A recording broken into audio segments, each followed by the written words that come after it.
Before going forward to talk about different tabs and parameters of operations, I want to have a short summary of what we did in the last session to generate toolpaths for the sample part.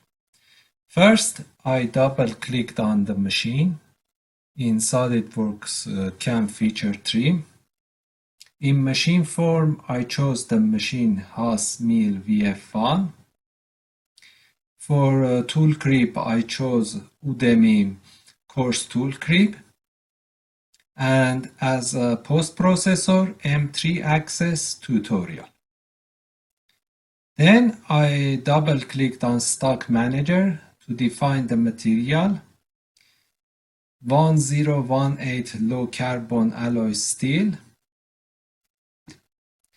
and put an offset of 0.1 in all directions of the stock bounding box.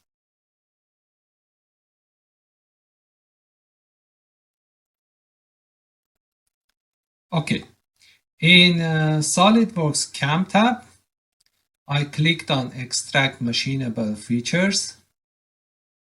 After that, clicked on generate operation plan. Then generate toolpath. Now I have the toolpaths generated. At the end, to create NC file, you can click on post-process button. This was a short review of what we did in the last session to generate toolpaths.